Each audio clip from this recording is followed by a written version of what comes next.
E aí, tudo bis? No episódio de hoje, estamos aqui com uma convidada super especial para falarmos de marketing de produto. É um assunto que, embora não seja novidade, ainda está super em alta por conta de novas áreas, novos departamentos que têm sido criados para cuidar desse assunto, que transita ali entre o marketing, entre o produto. E a ideia aqui é a gente tirar algumas dúvidas, desmistificar alguns pontos, enfim. Vamos tratar desse assunto da forma que ele merece. E aí, antes, não menos importante, apresentar a BIS mais uma vez. Nós somos uma infraestrutura de serviços bancários e financeiros, trabalhamos com diversas soluções de pagamento, soluções bancárias e uma solução multi, que é o nosso produto carro-chefe, que é um produto de multimoedas, multicontas, multicrédito e principalmente multibenefícios flexíveis e hiperpersonalizáveis. Você tem o cartão com o seu logo, conta com o seu logo, o aplicativo, o portal, enfim. Para saber mais, acessa aí bis.com.br, acessa no Instagram, @MadeByBiz, no LinkedIn também, @MadeByBiz, para saber um pouco mais, beleza? Então, vamos lá. No episódio de hoje eu sou não só o host, como em todos os outros, mas também a pessoa interessada no assunto. Estou aqui acompanhado da Giovana, que é nossa analista de marketing e também está nessa squad aqui de marketing de produto da BIS. E nossa super convidada especial, mais uma vez preciso me pegar a colinha, que ela é especialista de marketing de produto, mestranda em empreendedorismo e inovação pela USP, engenheira pela Universidade Federal de São Carlos e pela HTW Allen com certificações Winning by Design e Product Marketing Alliance. Com experiência em marketing, vendas e produto, teve passagem por grandes nomes como RD Station, Hackon Monks e Grupo Local Web, além de startups globais. E em 2021, fundou, aliás, uma comunidade para desenvolvimento de carreira com mais de 3 mil mulheres membros. Em 2025, foi eleita referência global feminina em marketing de produto pela Favicon. Seja bem-vinda, Bianca Maia. Ai, obrigada! Depois de uma introdução dessa, né, gente? Nossa, estão me achando agora. Não, mas tem que se achar mesmo, um currículo desse. Enfim, vamos entrar um pouco nesse assunto, de marketing de produto. Acho que, começando pela pergunta base, marketing de produto, as empresas convencionais, acho que até de forma comum nós temos marketing, temos área de produto. Por que marketing de produto, É possível a gente cravar uma definição para marketing de produto? Que marketing de produto cuida? Já temos uma definição a nível de mercado ou ainda é um mistério? Nossa, essa é uma pergunta de ouro, Gente, assim, de maneira geral, é uma área que não é nova, tá? Nem um pouco nova, é uma área que já tem muitos anos. Se você for pegar principalmente a parte teórica de marketing que a gente tem hoje em marketing de produto especificamente, você pode ler artigos da década de 60 que vão falar coisas muito parecidas, tá?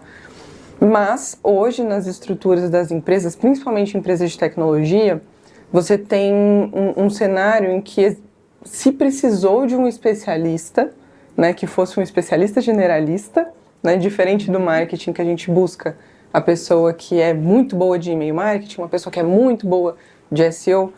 No Product Marketing a gente precisa de uma pessoa que entende um pouquinho de várias coisas, e consegue articular essas coisas, e muito focado em 4 pilares, pilar de posicionamento, pilar de mensagem, de Sales Enablement, que é a preparação do time de vendas para poder vender, e a inteligência de concorrência. Pouquinha coisa, A gente não faz quase nada. Se abrir essa vaga no LinkedIn agora, vai ter duas candidaturas, com tantas atribuições, áreas, atribuições que precisam ter. Mas a gente tem profissionais excelentes de marketing de produto no país. Eu acho que, até olhando nas referências globais, nós somos, talvez, se não o segundo ou terceiro país com maiores referências. Eu mesma estou no top 10 global. Então, a gente tem pessoas muito boas no país que a gente consegue seguir e acompanhar. Depois eu passo aí uns para vocês seguirem. Legal pra gente entender um pouco mais, até por conta disso, que você estava comentando agora. Acaba indo para um cenário um pouco mais generalista e, por exemplo, é natural que áreas, squads novas, elas no dia a dia ali da companhia, uma empresa é uma área que vai cuidar um pouco mais da comunicação com o cliente, cuidar um pouco mais ali, talvez com o time de growth, em parte de venda. Numa outra empresa vai cuidar um pouco mais, de fato, com o time de produto. Onde a gente vai criar essa diferenciação, de fato, da ação ali? É uma preocupação com o cliente, é uma preocupação interna, é uma preocupação com tudo, e são essas duas pontas, É um pouco da resposta anterior que você teve, mas se você pudesse defender isso hoje como, vamos começar assim, como você acha que a gente se organizaria?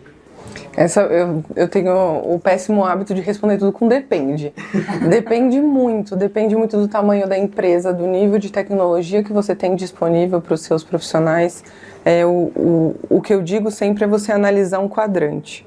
Quanto de tecnologia você tem disponível para esse profissional poder utilizar e o tamanho da sua empresa em termos de número de colaboradores mesmo. Porque nisso você consegue entender a complexidade e o tipo de profissional que você precisa, né? Então, por exemplo, se você tem uma estrutura muito grande, você vai ter 30 stakeholders que essa pessoa vai ter que movimentar. Você não vai contratar uma pessoa que é muito boa em growth, mas que não tem hábito nenhum de fazer negociação com stakeholder. Você precisa de uma pessoa já com um perfil diferente. Agora não, você está numa empresa que o seu foco agora é escalar e você não tem muitos stakeholders. Essa pessoa vai ter que lidar com 3 ou 4 diretores, né? Uma empresa menor. Mas ela tem bastante tecnologia, você já vai precisar de um profissional com um pouco mais de experiência em growth. Então, eu acho que é uma área que ainda tem muitas possibilidades e depende muito da sua necessidade e muito do que você consegue entregar para esse profissional também, para ele poder ter uma boa atuação. Entendi, vai depender 100% da estrutura, né? De como ela está desenhada. Exato. Porque até entrando, por exemplo, entrando no campo de produto. Então a gente tem hoje o PM, né? Que é o Product Marketing, Product Manager. Product Manager, que é quem está ali acima dos POs ali, conduzindo junto com o time dev, toda a estrutura da empresa. E a gente tem o PMM, né? Que é o Product Marketing Manager. Então, por exemplo, já ouvi, né? Não sei se faz muito sentido, que esse Product Marketing Manager, ele cuida até que a experiência ali do cliente ou da empresa, né? Até a porta de entrada, seja um onboarding, seja um login, e dali pra frente é o PM. Você enxerga mais ou menos por aí também? Não, eu sei que são siglas parecidas, né? Mas onde que esses trabalhos se complementam e se diferenciam? Aí, de novo, depende, né? Péssima a minha resposta. Não tá certo. Não, depende, porque depende bastante da estrutura. E depende muito do profissional, né? Se você tem um PM que tem um trabalho agregador com o PMM, eles podem seguir juntos a jornada inteira do usuário. Que legal. E eles vão trazer valor a jornada inteira. É o que eu defendo, tá? Quando eu trabalho junto com o PM, eu grudo no PM e no PD, tá? No design também. Eu grudo neles e vamos junto e a gente vai construindo junto. Porque... pensa, você faz uma compra de qualquer software, né? Marketing compra software pra caramba. Vocês compraram um software aí de disparo de e-mails, por exemplo. Ao longo da sua jornada, você vai precisar ter uma mensagem coerente com quando você comprou. Senão descasa completamente. Então o PMM ele precisa estar lá também. Ele precisa acompanhar. Você precisa que as funcionalidades tenham o mesmo nome. Né? No site, quando você vai comprar, tem o mesmo nome dentro do software, tem o mesmo nome na central de ajuda. Então, precisa de uma pessoa que traga essa coerência de comunicação. E isso é o PMM escrito, assim. Eu acho que é a melhor pessoa para fazer isso.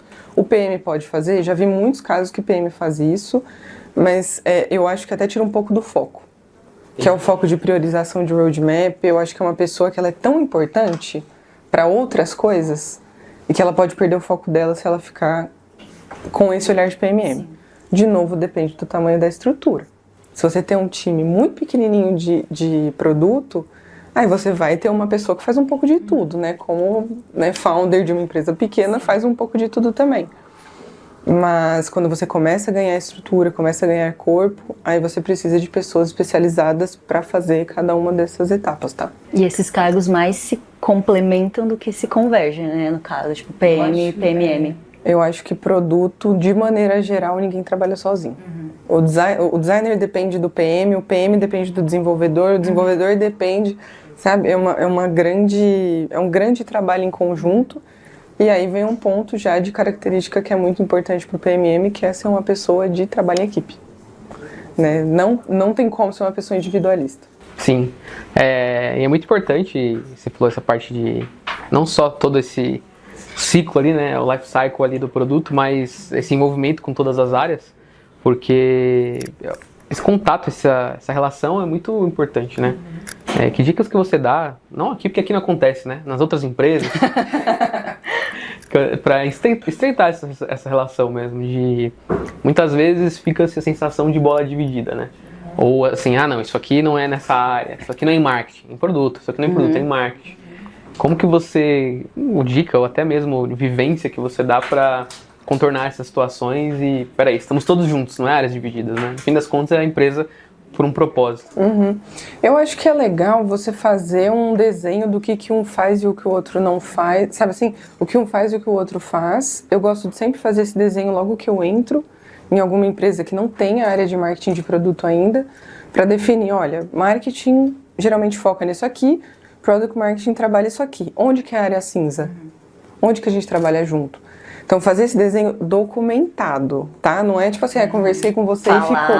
Né? Chama um cafezinho. Exato. A gente que gosta bastante de Notion, né? Equipe de produto que gosta muito de Notion, marketing também, faz uma página no Notion aí com uma tabelinha, fica super prático, super fácil, o ChatGPT te ajuda a deixar bem bonitinho e aí não tem discussão, porque isso evita muito problema, né? E acho que também uma coisa que aconteceu comigo numa empresa que a gente tinha muito essa área cinza é que a gente definiu também quando que eu podia levantar alguns questionamentos.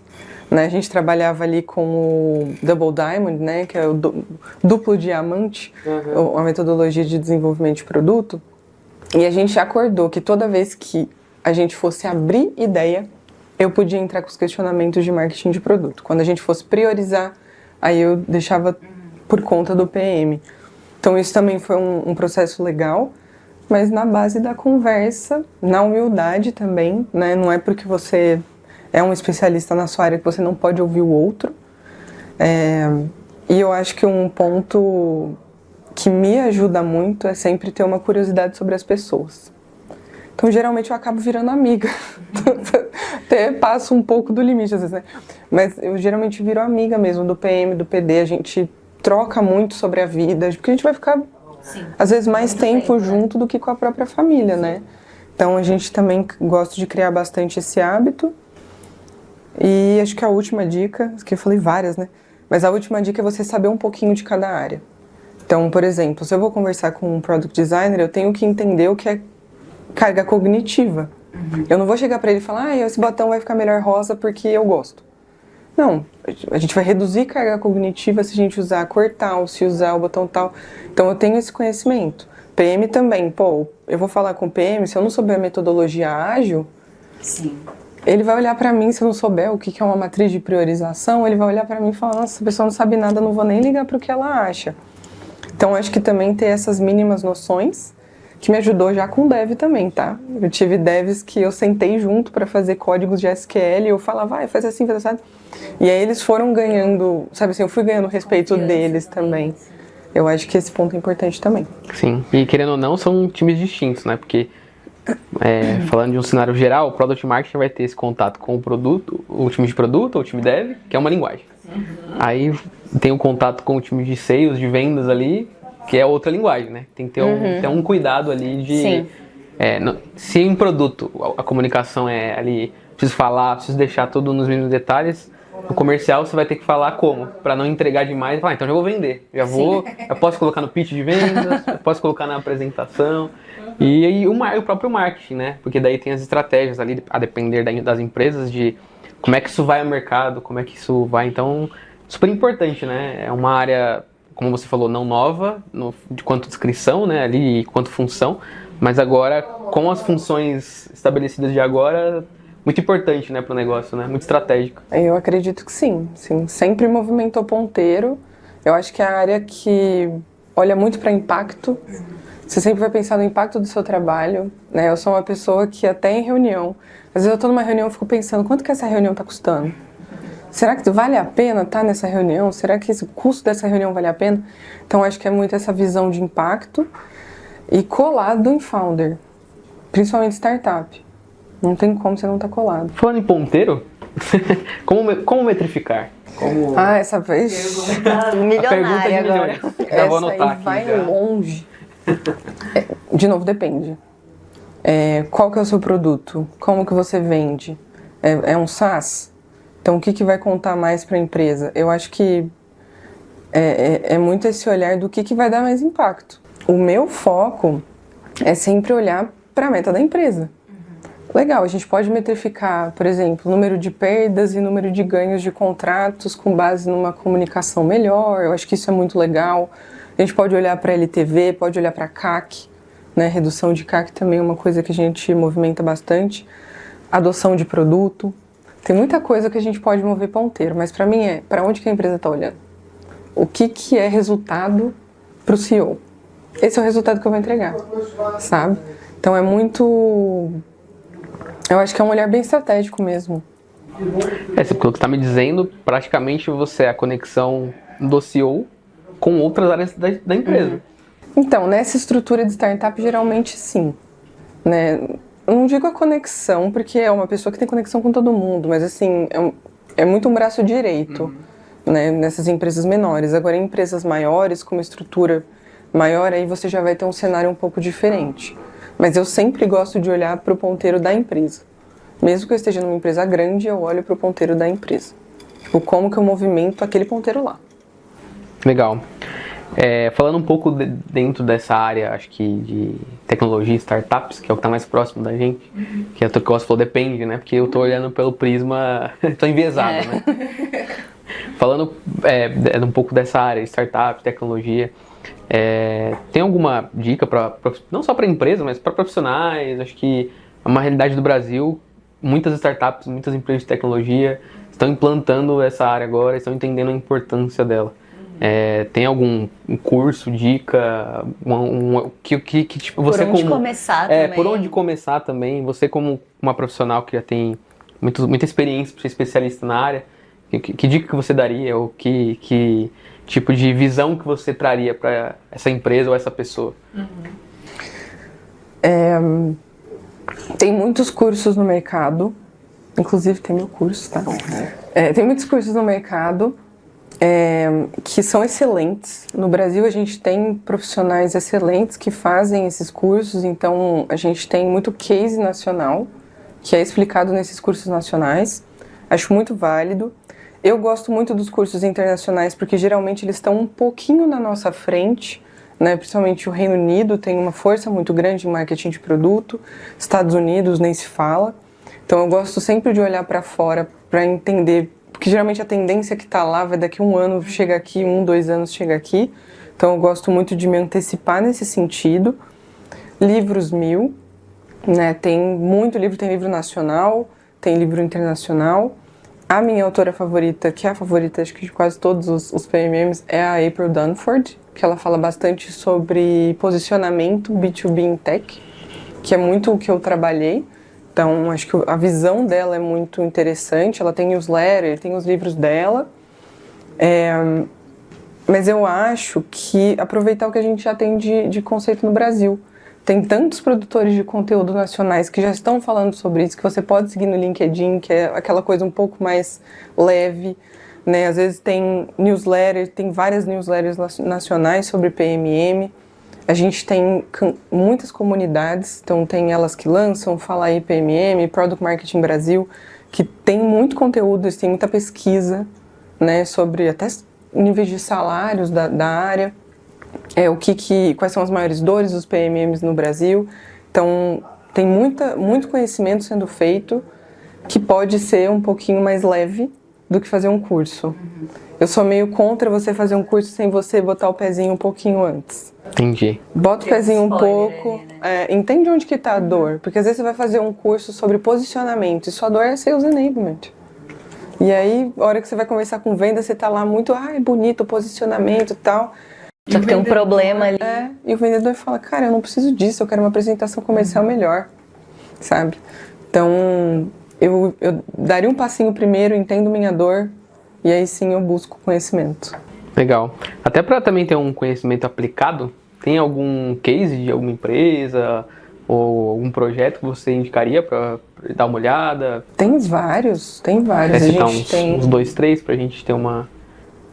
Sim, a gente tem empresas muito fortes no Brasil que puxam esse lado do PMM, então o Nubank é um exemplo, eles até fizeram uma mudança ali na área, no nome da área, mas basicamente é um PMM. A gente tem o Quinto Andar, né? Agora eles fizeram um lançamento ali da busca por IA, que foi um baita lançamento de marketing de produto.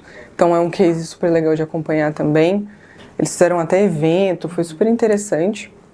Eu acho que essas nacionais trazem o nosso contexto. Legal. Você pode olhar para a Microsoft tem uma estrutura super legal, a Airbnb tem uma estrutura super legal, mas a nacional ela vai te falar do problema que a gente tem aqui, né? E, enfim, quando a gente vai falar de público-alvo, muda completamente o comportamento de compra quando você muda a cultura. Sim. Então eu olharia primeiro para as nacionais. Legal. A gente citou um pouco a área de produto, a área dev, mas vamos puxar um pouquinho para o marketing agora. Boa. Já vi favorito. Não conta para os outros. Não conta para os outros, né?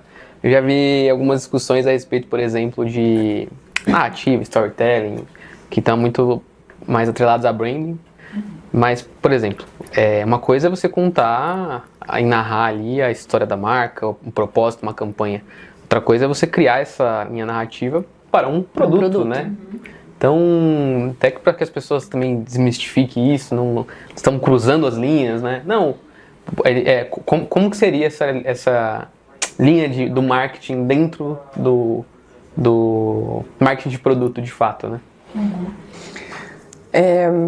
Eu sempre trabalho mais com marketing como um grande parceiro. Eu não sou a pessoa de branding. Não é minha formação, não é o que eu mais gosto, sabe? Assim, não é onde eu enxergo. Eu usei o branding como exemplo, tá? Mas... Não, mas é só para eu dar uma referência para vocês, sabe? Do meu viés.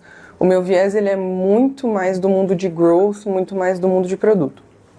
Então, como eu tenho esse gap, eu sei que eu preciso de alguém que não tenha.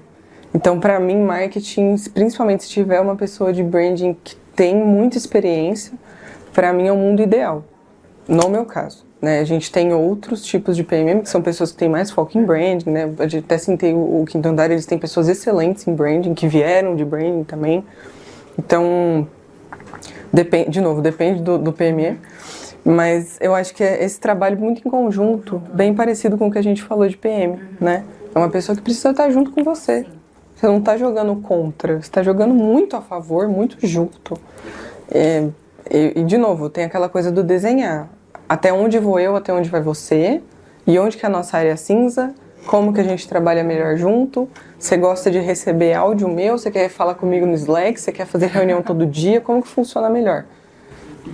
Entender ali onde as áreas se convergem para começar essa comunicação junto. Eu posso fazer uma pergunta claro, aqui? Claro, você vai perguntar. Numa empresa que ainda não pensou nisso, né? Igual como falou, tem área de produto, tem área de marketing, tem área de vendas, que tá todo mundo ali precisando um do outro, mas em que momento a gente olha e fala assim, tá, agora é hora de estabelecer um squad, uma área de marketing de produto na empresa? Vai dar a resposta do depende de novo. Vou ser um pouco mais específica. Quando que você começa a sentir a dor da mudança de comunicação? Quando que você percebe que o produto está indo para um lado, o marketing está para o outro e vendas está para o outro? Esse é o momento. Pode ser, a empresa pode ter 10 pessoas, pode ter 1000, pode ter faturamento XY. A hora que você perceber que está cada um indo para um lado, você precisa de alguém para fazer essas pessoas conversarem. E esse alguém é o PME. Acho que é a resposta mais clara que eu consigo dar. Perfeito. Sim, é exatamente isso. Tá cada um correndo para um lado, ninguém tá chegando na mesma linha final. Então, precisa ajustar isso para todo mundo ir para o mesmo caminho. Muito bom. Acho que essa parte de estrutura, estamos alinhados. Sim. E aí, entrando agora um pouco de ferramenta, né? Você falou de IA, é o assunto do momento e todas as áreas estão conectadas agora com IA, né? Então, além do ChatGPT, que eu acho que já ajuda muito, e outras ferramentas ali de texto ali que apoiam a gente, tem alguma outra ferramenta específica que você destacaria ali para o dia a dia? Eu sei que a resposta provavelmente depende. Mas você tem algumas favoritas que você poderia citar, que você acha legal? E o Notion? O Notion tem uma IA muito interessante, principalmente para documentação, ela é muito legal. A gente tem... O ChatGPT faz grande parte, né? Gente, eu sou muito grudada, ele é meu amiguinho, assim. Eu até falo por favor, porque vai saber, né? A revolta das máquinas, Na revolta das máquinas. Eu quero que ele esteja comigo. Eu gosto muito da Riverside para fazer gravações, porque ela já gera cortes com IA, E ela já edita também. Que legal. Legal. Não é um editor, né, gente? Não é a mesma coisa. Mas, ao mesmo tempo, acho que dá uma acelerada para algum tipo de trabalho que você vai fazer. Eu gosto muito do Visual Effects, ele cria imagens excelentes, que o ChatGPT ainda está engatinhando muito. Eu acho que o Visual Effects faz isso muito bem. Acho que esses são os que eu uso mais. Mas tem uma infinidade aí. Tem alguns especialistas que falam sobre isso. Eu gosto muito do Gustavo Stork. Ele fala bastante sobre tecnologia no marketing. Ele tem uma ferramenta sobre isso. E a Gio Mangoni também, ela faz bastante conteúdo sobre isso. Então são duas pessoas que são as referências para mim. Sempre que eu preciso aprender alguma coisa de IA, eu vou lá. Mas é muito pontual. São pessoas pontuais aí que eu procuro. Eu sou entusiasta de IA. Tem um site que chama There is an AI for that, uma coisa assim, se não me engano, que eles atualizam diariamente novas IAs que estão surgindo no mercado, mas aí lá é para você testar, sai vendo se funciona, se ou não, depende muito ali do uso, mas é muito legal. E entrando nesse campo de IA, né, acho que uma grande conversa que eu tenho tido aqui internamente com outras pessoas é o quanto que se torna possível a personalização, né? Um exemplo Netflix, você assiste um filme, com base nesse filme que você assistiu, tá aqui uma recomendação. Próprio atendimento, né? Você não inicia mais uma conversa, às vezes sem um histórico. Se você já conversou com um prompt, na próxima conversa ele pode te recomendar ali alguma coisa com base na conversa anterior. Seja para um atendimento de um médico ali, marcar um exame, por exemplo, né? Você acredita que a personalização é o futuro do marketing de produto? Eu acho que personalização, invariavelmente, é o que todo mundo busca, né? Sim. Você não quer receber a mesma coisa que todo mundo, você quer se sentir especial. Uma experiência exclusiva, né? Exato. Eu acho que é uma questão de comportamento de compra. Independente de ser futuro de IA ou não, é uma coisa que a gente sempre buscou. Você vai querer ir numa loja e o vendedor te atender diretamente, ao invés dele ficar atendendo 10 pessoas e, não dá muita bola pra você. Acho que isso tá dentro do comportamento humano. E a ajuda muito nisso. Eu acho que só a gente tem que tomar alguns cuidados. É uma coisa que eu pessoalmente tenho buscado tomar esse cuidado, porque quando a gente recebe muita recomendação de coisas parecidas, a gente fica muito enviesado. E a gente tende a ter o mesmo olhar para as mesmas coisas. Então, por exemplo, Netflix é um exemplo ótimo. Você assistiu uma comédia romântica, ele vai te dar 20 comédias românticas para assistir. E aí você só vai assistir comédia romântica. E você nunca vai ter um olhar um pouco diferente de um filme de drama, de um filme de terror. Por exemplo.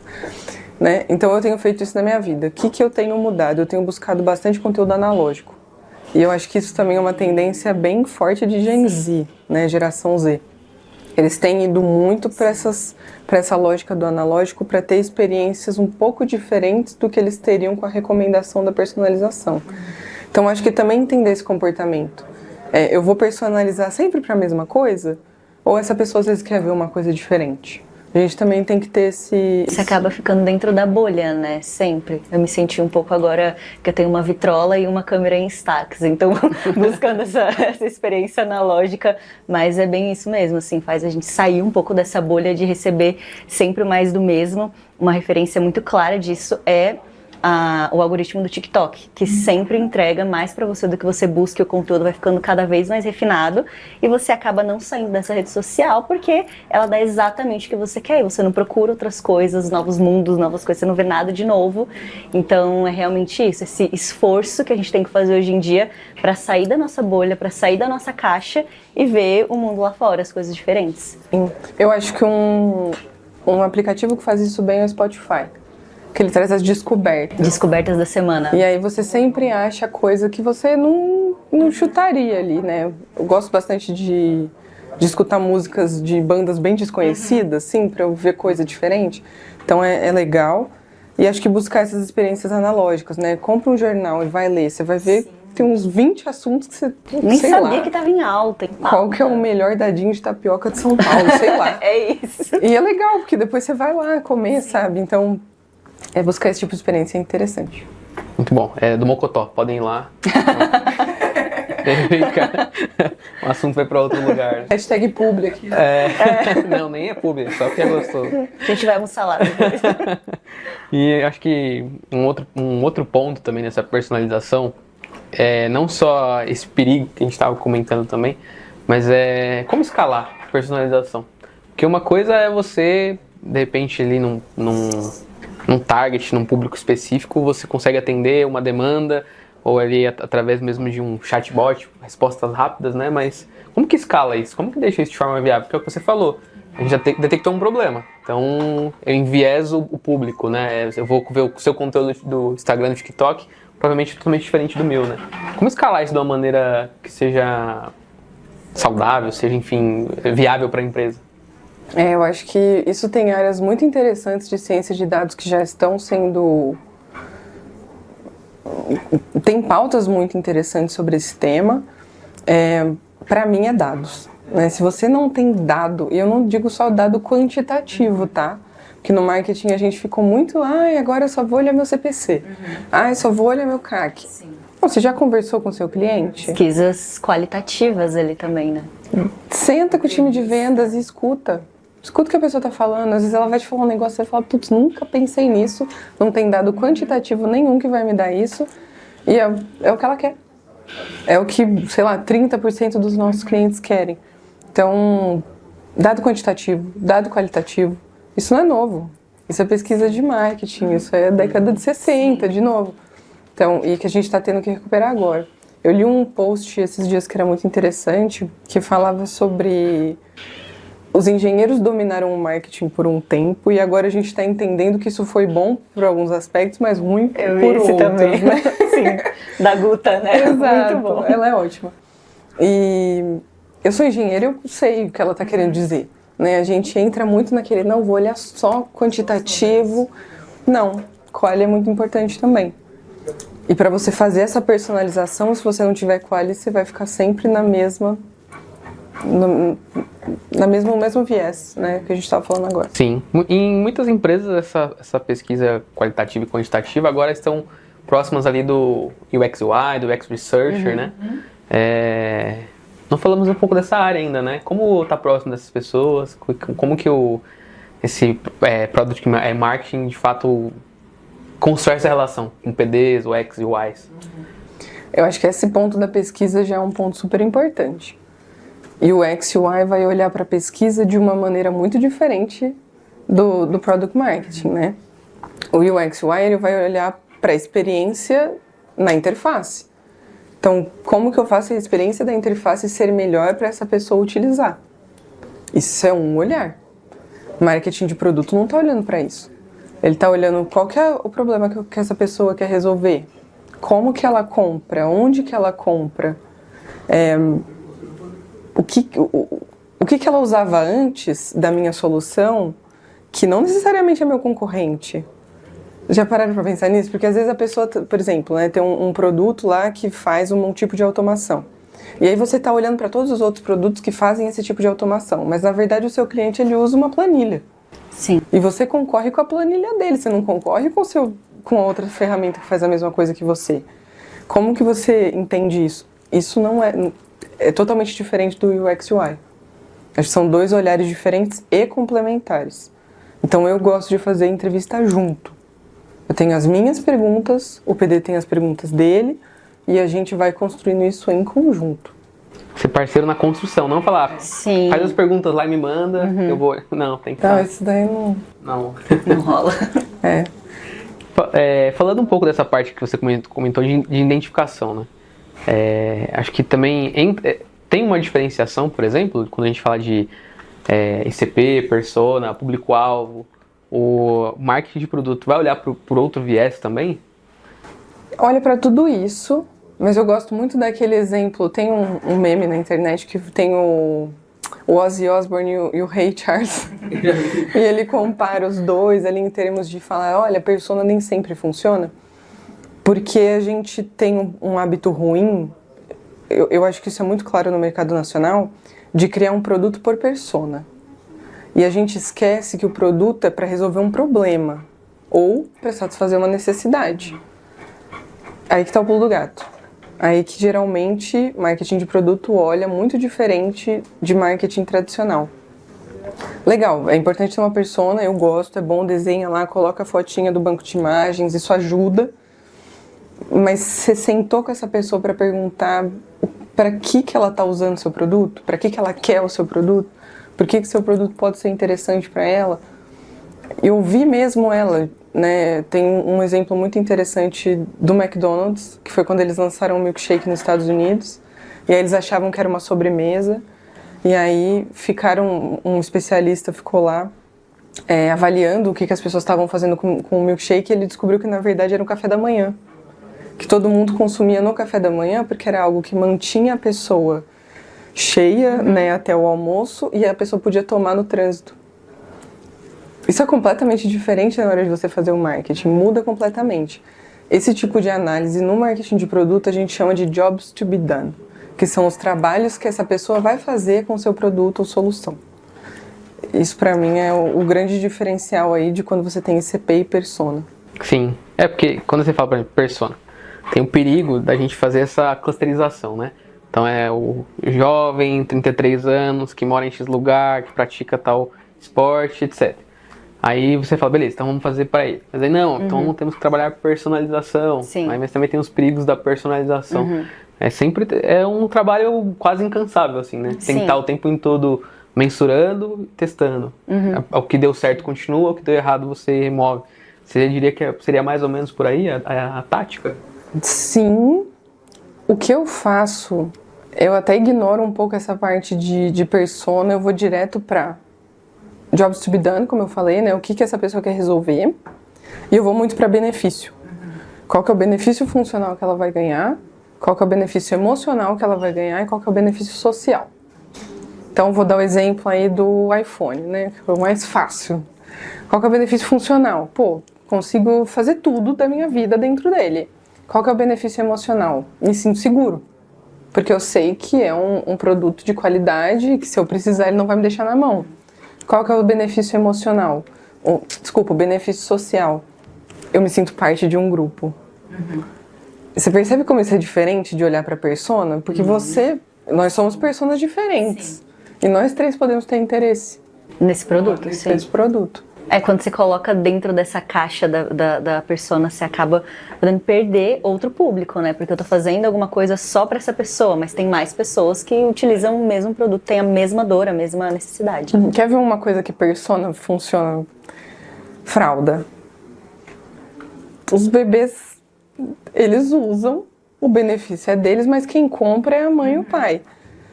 Entende? Assim como tem a quantidade de benefícios muito diferentes e personas muito diferentes, porque é a mesma coisa você falar que então se você comprou fralda, todos os pais são iguais?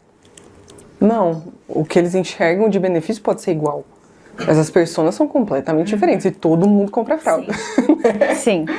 Sim. Acho que esse é um bom exemplo. Quando na época da faculdade, a gente fez um trabalho de design de embalagem e meu grupo ficou com embalagem de ração, canina e felina. E entre vários estudos que a gente fez, a gente descobriu que quanto mais suculento era a comida para o dono, ele comprava, porque na cabeça dele ia ser suculenta pro pet doguinho, também, pro pet, doguinho, sim. pro gato. Então justamente isso, né, que você está falando. E entrando um pouco nesse intermediário, né, tem muitas empresas que são B2B, não vendem para esse consumidor final, vendem de fato para o pai, né? Sim. Como que a gente trabalha o marketing de produto B2B? Porque tem talvez um viés diferente ali, né, de trabalho. Tem alguma experiência, assim, algo que você gostaria de compartilhar interessante? Tem. Geralmente um processo de compra B2B vai passar de 6 a 8 pessoas. E aí você tem um usuário, que é quem realmente vai mexer. Você tem o decisor, que é quem fala se vai ou não. Você tem o influenciador, que é aquela pessoa que é referência para os outros e diz... E se ela falar, essa plataforma é boa, todo mundo vai atrás. E você tem o gatekeeper, né, que é a pessoa que está ali para colocar barreiras. Geralmente, essa pessoa está no financeiro jurídico. Compras, né? Coitados, né? Mas, por exemplo, o produto que eu vendo hoje, compras, é o usuário. E aí você tem que entender esses perfis. Quem que é quem? O que é importante para cada um dessas personas? E quais são os jobs to be done para cada um? Qual que é o benefício para cada um? Né? Porque o decisor, às vezes, ele nunca vai nem olhar para essa plataforma. Mas ele tem que falar sim ou não. E o que vai ser importante para ele decidir sim ou não? Então, entender mesmo esses benefícios para cada uma dessas pessoas que podem ser de áreas distintas. Sim, e tem uma questão também que acho que é muito comum no mercado, que é mostrar para a pessoa algo que ela não sabia que ela precisava, né? Então, você tem esse problema que você não sabia que você tinha, mas não sabia, não é que você está inventando, né? Que de fato aquela solução traz aquele benefício, né? Sim. A gente tem, por exemplo, uma dificuldade muito grande de mostrar para empresas que às vezes não estão no nível de maturidade tão grande a importância de trabalhar marca, branding, outras vertentes, assim, né?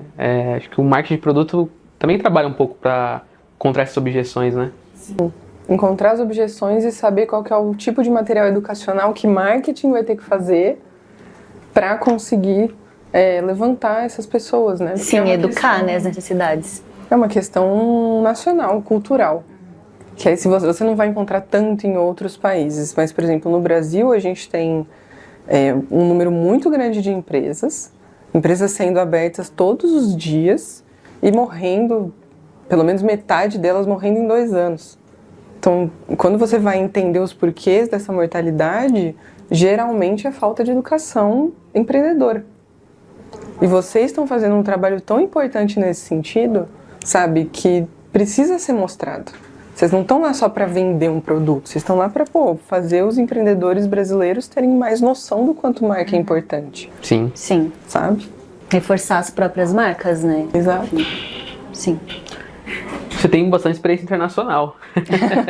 Como é que é essa diferença cultural, não só cultural, assim, explícita, né? Mas de profissional, mercado corporativo. Os negócios, né? Nível de negócio, né? Muda o pitch, muda a organização, muda... muda tudo? Muda grande parte das coisas, porque vou te dar exemplo, tá? Se você vai fazer uma negociação com uma pessoa da China, geralmente você olhar no olho é falta de educação. Se você vai fazer uma negociação com um americano, você não pode demorar mais de 15 minutos que ele já perde a paciência. Então, tem algumas coisinhas que são muito diferentes e que você só aprende com inteligência cultural. Tem alguns livros que vêm de estudos de psicólogos renomados, né, que falam sobre isso, que falam sobre essas diferenças culturais. Um deles é o Inteligência Cultural, que vem ali de alguns estudos psicológicos, né? E ele ajuda demais a você ter essa sensibilidade, porque tem que ter sensibilidade, né? Exemplo, eu fiz reuniões, principalmente com o México, que duravam 2, 3 horas, e você fica, gente... Podia ser um e-mail? Né, assim, a pessoa quer, e ela falava a mesma coisa de novo, e tem a questão do idioma. Então, né, tem muitos pontos aí que você tem que tomar cuidado para que você consiga fazer um bom trabalho. Eu sou muito aberta a feedback. Quer ver um exemplo horrível, gente? Isso é péssimo. Você não pode rir com kkk. Tá. KKK. Eu já peguei. Sim. E eu caí nessa besteira de um dia rir com kkk, e daí meu chefe veio falar, falou, Bianca, em português isso é outra coisa, em inglês isso é problemático, né, vão achar que é outra coisa. E eu não, tipo, meu Deus, né.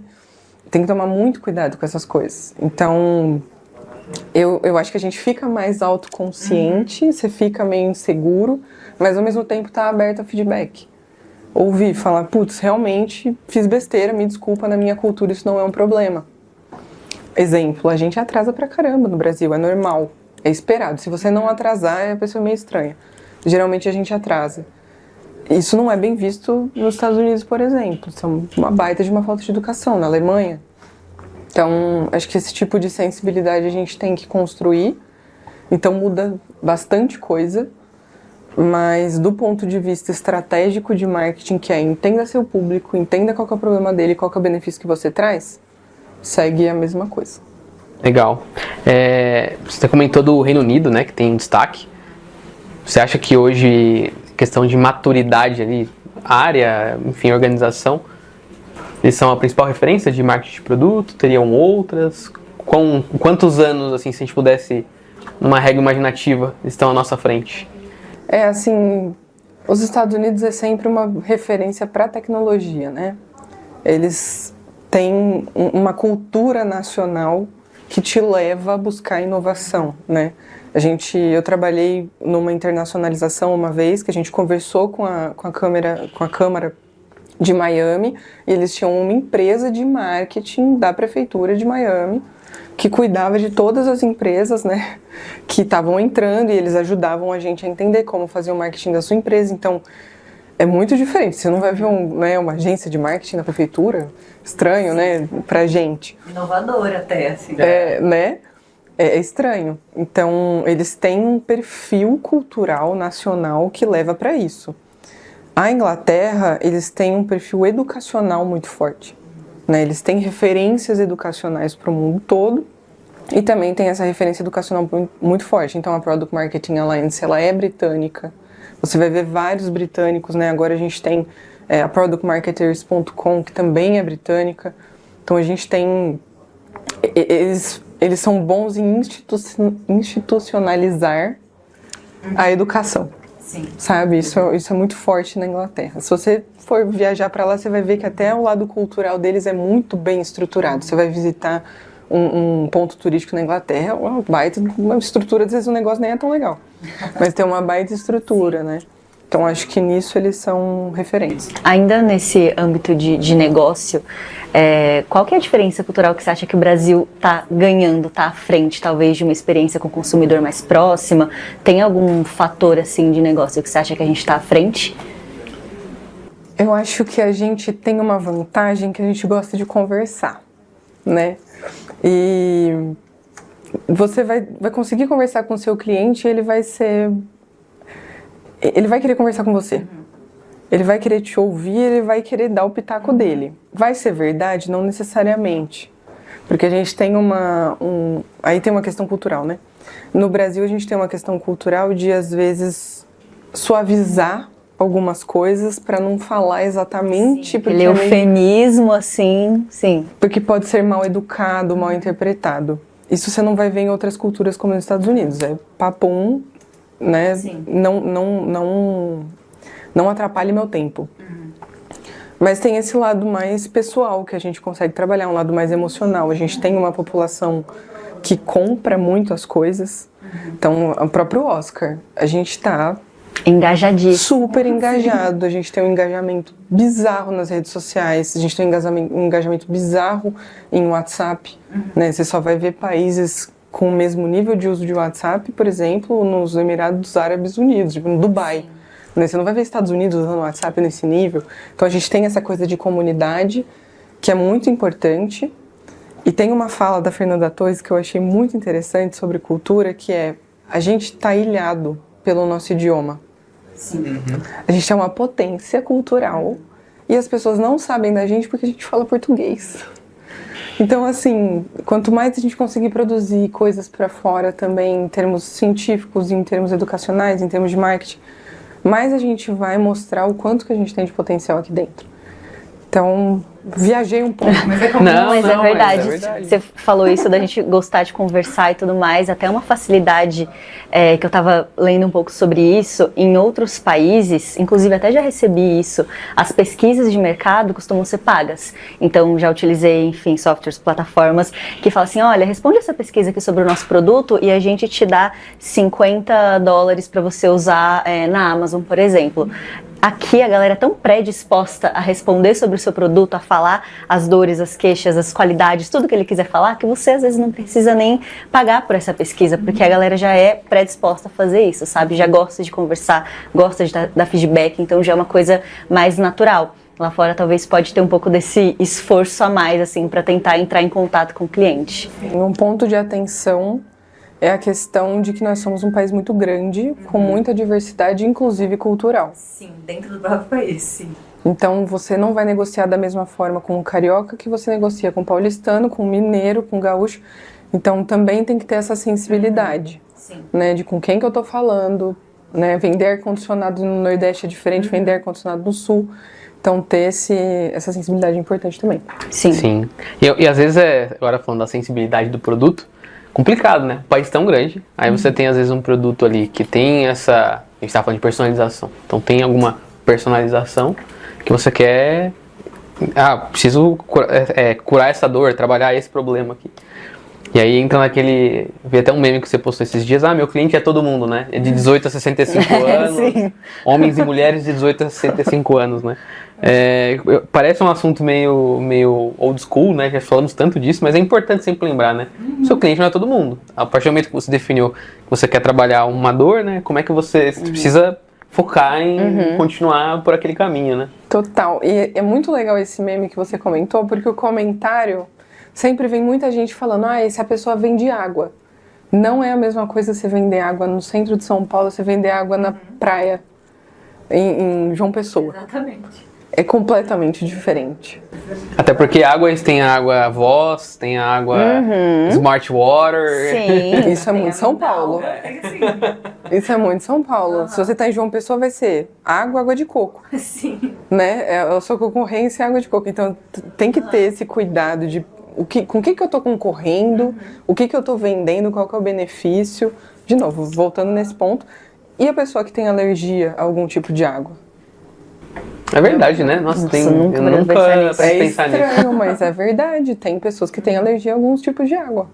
Então, você nunca vai ter um caso, né? Nunca é muito forte, mas você geralmente não vai ter um caso de que você pode vender para qualquer pessoa. A gente falou em muitos casos de sucesso, né? Já que a gente está entrando um pouco nesse tema de, né, temos que observar o caminho. A gente tem algum caso de insucesso para compartilhar? Tem o meu. Esse é excelente, né? Esse é não precisa o colocar melhor. pi, não precisa... O primeiro trabalho, assim, CLT que eu tive, eu liderei uma equipe para internacionalizar para os Estados Unidos uma agência brasileira. Era uma agência incrível, a gente estava indo super bem, entregava muito resultado. Hoje ela, inclusive, foi comprada por um grupo gigantesco britânico. E na época a gente queria internacionalizar para os Estados Unidos. E aí toca eu, que nunca tinha feito nada disso na vida, entender como que funciona a cultura norte-americana, como que vende para um americano, né? Gente, assim, foi ótimo, a gente aprendeu muito, mas o financeiro de você internacionalizar uma empresa é bizarro. Burocrático deve ser. Burocrático, caro, porque você está entrando talvez no mercado mais concorrido do mundo, e lá você tem agência para vender abacate, agência para vender produtos só para homem. Sabe assim, tem agência muito específico, muito nichado, e grandes corporações de muito tempo de casa, assim. E aí a gente foi aprendendo, batendo cabeça, foi legal, a gente estava com uma equipe super desenvolvida, assim, já tinha pessoa nos Estados Unidos, aí foi a primeira vez que eu liderei pessoas de fora, trouxemos um americano para cá, então a gente aprendeu muito, tinha uma equipe muito boa, mas chegou um dado momento que quando você faz ali a análise SWOT, você fala, não tem cabimento eu continuar fazendo isso aqui. E aí foi a dor, né, do filho que você tem que falar, deixa pra lá. E eu acho que esse ponto é muito importante. Você saber a hora de você deixar seu produto pra lá. E a maior parte das empresas tem essa dificuldade, principalmente porque vem muito do founder, né? Tem aquela coisa do, é meu filho. Sim, que eu vou não ter saber que encerrar, né? Desapegar. Acho que o ponto principal aí é o quanto que o ego atrapalha. Sim. Também. Porque acho que uma coisa é... Você tem dados, tem informação e preciso aqui, né, abandonar um projeto. Mas aí tem um pouco também, não, peraí, que eu vou fazer dar certo, né? Tenho experiência. É um problema também, né? Porque senão a gente às vezes acaba enganado. A gente falou de founder, mas isso acontece até em time, tá? Você vê muitos PMs que têm dificuldade de aceitar, às vezes, que uma coisa não tá dando certo. Acontece. Estamos algumas campanhas nacionais, né, Nubank, e tem algumas outras, eu acho que são destaque, do Quinto Andar. Tem alguma campanha brilhante de marketing de produto que você queria destacar, assim? Ou que você tenha participado, ou alguma empresa que você admira, que você fala, meu, aqui foi... Vão lá, consultem, estudem... É estudo de faculdade, assim, né? Como aprender o que é um marketing de produto bem feito. Tem duas. Uma que é, na verdade, o produto inteiro. Toda a comunicação do Webflow, que é uma ferramenta concorrente do WordPress, né, para a construção de site. Tudo deles é, assim, uma aula de marketing de produto. Desde o próprio site, a forma de comunicar, como eles enxergam os problemas, os benefícios, todo o conteúdo educacional deles, você aprende. Se você sentar em um fim de semana, você consegue montar um site, excelente. Eu sou muito fã. E eu acho que o caso de precificação da Zapier, quando eles saíram de uma precificação por tier, que é quando você tem, né, o plano A, o plano B, o plano C, para uma precificação por consumo, que depende do quanto que eu vou usar desse produto, muda o preço. Cara, isso foi muito legal, eu acompanhei de perto e foi, assim, uma aula também. Eu fiz, inclusive, uma transição dessa em um dado momento também, de uma precificação para outra, e a gente teve 20% de aumento de receita retida. Caraca. Que legal. Então, e é muito melhor para o usuário, você só paga o que você usa, né? Então, é uma coisa que é boa para os dois lados, assim. Acho que é um caso muito legal de acompanhar, inclusive precificação, gente, estudem. É muito difícil de fazer e precisa de muito estudo, muito conhecimento de cases, muito conhecimento do que funciona, do que não funciona, experiência, porque é realmente uma coisa que é muito difícil de fazer e que precisa de muito cuidado porque mexe completamente com a receita da empresa. Muito importante. Viu aí, né? Estudem. E eu acho que para finalizar, quais as tendências que você acredita que vão moldar o marketing de produto daqui para diante, né? A gente tem aí a IA como a novo ativo principal. É por aí? Tem algum outro ativo de mercado que você acha importante comentar também?